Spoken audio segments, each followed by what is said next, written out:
people got agitated when they found out that the new Toyota Supra was going to be a collab with BMW, the BMW Z4. But Toyota's chief engineer Tetsuya Tada said that without the collaboration with BMW, this car would cost about 6 figures. But my thought on this icon would be if there wouldn't be any collaboration with BMW, this would be a bit more of a niche car, maybe a more limited car as well, like the Alfa Romeo 8C or the 4C.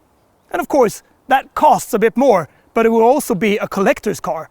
The big thing, or the hype around this 2023 model, is the manual gearbox. Is it more fun? Is it more effective? Manual gearboxes in sports cars nowadays are highly praised. I've driven this on track before the 2019 model when it was launched, and I thought it was really good. The only thing is that it was very twitchy, very snappy, and that oversteer, well, you need to work really fast to correct it. Feels like you've stepped into a BMW Z4. Well, that's not bad. Mostly it's the engine that makes you feel like you're sitting in one, because that character that this engine has got. It's a nice sound to that engine. It's just that it's a bit dampened due to the turbo, so it becomes rather soft, but it's a good tone, and as you rev it, you can hear that BMW, that characteristic inline 6, which is a beautiful engine. And I must say that the comfort setting, that is comfortable. And just driving along on the motorway like this, it's rather quiet. You can hear the sound of the tires, but apart from that, the cabin is well isolated. The seats are also very comfortable. When driving along like this, well, it's a bit of a grand tour of this car. But then, just one push and you're into sport mode, and immediately you can feel how it starts to shake and how it soaks up the road and all the small dents. And also the steering becomes a lot more rapid when giving the inputs to it. But the big news, of course, for 2023 is this manual gearbox. And you know, the gearboxes in the Toyota Yaris GR and the GR86, they were really good. They're very meaty, and they're just perfect to handle in any situation. And this is not an exception. This one is good as well. They worked a lot with placing this right, and you just have it at a half arm's length. It's perfect. Everything is very driver focused in this car. It's like it's pulled towards you, so you have everything under control. This car is a head turner. People look at this car, and I must say that I really like it. It's got this very long bonnet, this squeezed together roof. It's a bit bubbly here, you know, for the heads of the driver and the passenger. And you get this little tunnel in the middle. It looks really good. And when you look at it, it's also so many complex lines in it that every day I tend to find a new type of line. So I really like it. It looks good. And something that enhances the looks and the angles of this car as well is this new 2023 mineral white matte color, also called white avalanche matte white or something, I think.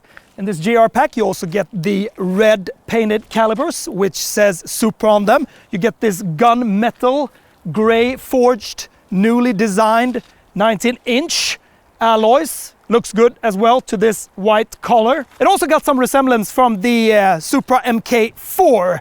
This a bit longer bonnet than, of course, the headlights and some of the lines, even though I think this looks so much more modern and fresh compared to that first one that came out. I didn't really like that one. I don't think the design of it was that very beautiful. This one looks very fresh, but what's very good is that you can't see that it is a BMW Z4. It's got its totally own distinct design, and I really like this one. I think it looks a lot better than the Z4. 0 to 100. There's no launch control or anything in this car, so you just have to find that grip yourself.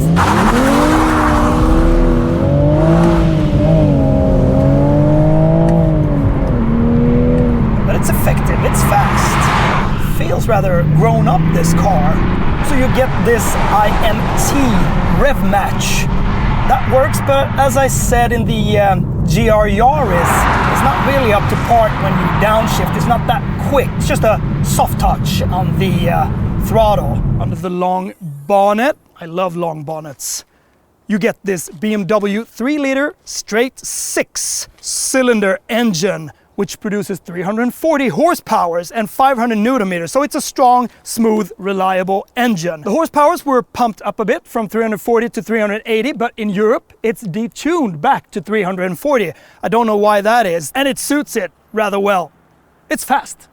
They also adjusted the torque for this manual gearbox, so it suits it a bit more because it's plenty of power, and you need to do something with the clutch. The back of the Supra, it's got a really nice stance. I really like how it looks back here. Nice design, and yeah, got a lot of complex curves here, so it looks super sporty. You got this big diffuser. I love those twin pipes. Maybe this Supra and Toyota here, well, it's a bit too much. Trunk and the boot space is rather good for 2 people traveling. You got 240 liters of space, and it's pretty open back here, so you can put your stuff through it. Almost like you can have some skis in there, but maybe you don't want that. But it's decent enough. So the starting price of this one is 715,900 Swedish crowns, about 63,300 euros. The gearbox is a bit meaty as in the GR Yaris and the GR 86, but somewhat it feels a bit more comfortable. It's like it's soft when you push it in. It's not as hard. There's not that much resistance as in those other ones. The strengthened clutch, well, you really need that because 500 Newton meters of torque and the power that this 3-liter cylinder has, when you push away, you can really feel that it stresses a clutch a bit. But in this one, it feels like it isn't stressed in any way. It doesn't, you know, like cut in or something, or you barely get it wrong. It's very playful. I really like it. And I do not get tired in my left leg. But as you pull yourself up through the reps, you pick up speed rather good. And the brakes, very sharp brakes. So the traction control has also been calibrated a bit more to make it a bit more fun in the corners. And for 2023 you also got this RRP anti-roll program that is supposed to make your bit more aggressive oversteers become a bit more smooth when lifting off. And you also get a new hairpin function which provides more freewheeling, and in the corners gets a lot easier to drift it around. So there's been some improvements to make this car even more fun, and even more fun together with this manual gearbox.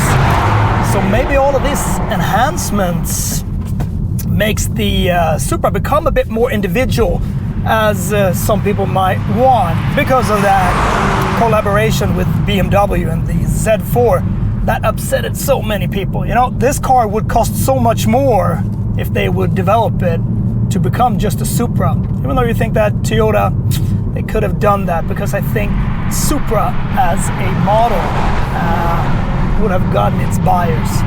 When you get into a sports car, a wheel says so much about a car and its character and what type of aggression it wants to portray. And this one, it just looks a bit ugly. I thought that about the GR86 wheel as well. That doesn't look good either. It's very comfortable to grip, so that's fine, but it looks just very plain and a bit boring.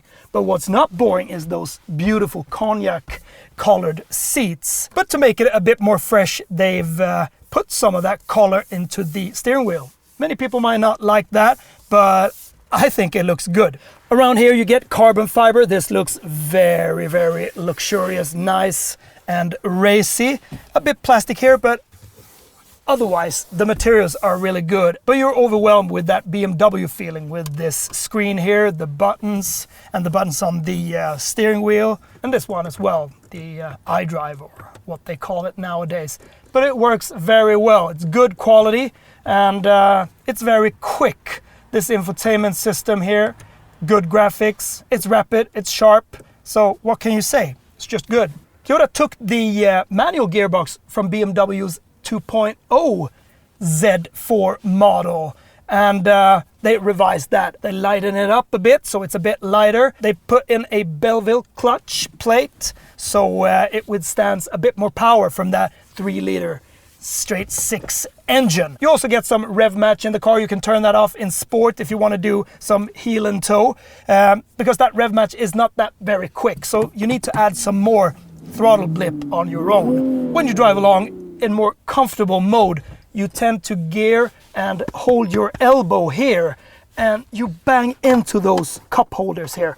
I really don't like that because it hurts a bit. And another thing, this big sport button here, very, very easy to just get into sport or comfort. This adjustable suspension, that works super duper, because in comfort mode, it is very GT car-like. It is rather soft and comfortable.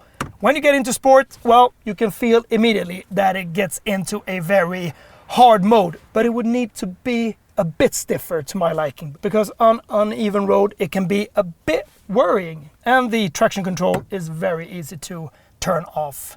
Glove compartment, good. You got ISOFIX if you want to put in a child seat as well. You got induction charger here, and that's about it.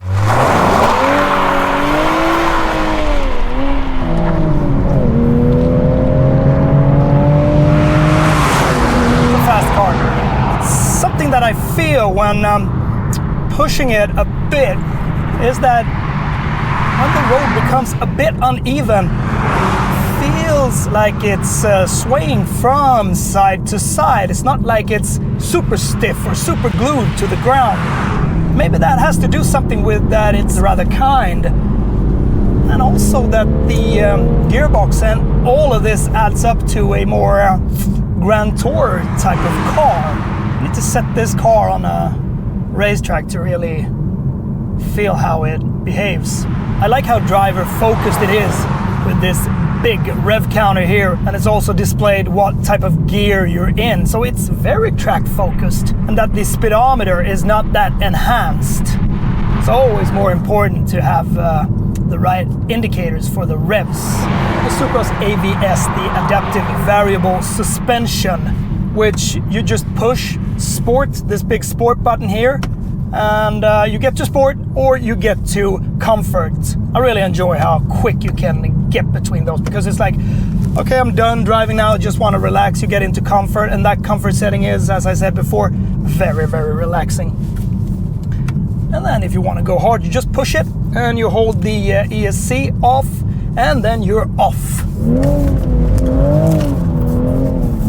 So the biggest Achilles heel of this car is actually its handling. The dynamics of it is that it really wants to oversteer, and when it starts to oversteer, well, you need to be extremely quick in your reactions, because the rear end will come that quickly, and it's like the momentum of the car spools up very quickly in this mid-range. So you need to be really, really decisive if you want to get into the learning curve of knowing how to drift this car or put it sideways. So this is a car that you need to learn how to drive. You need to be, you need to drive it a lot, but overall it's a very nice car. And a car should be a bit of a handful when it comes to a sports car. And it feels once again like an old supercar. A bit difficult to drive. It's not like it's difficult to drive.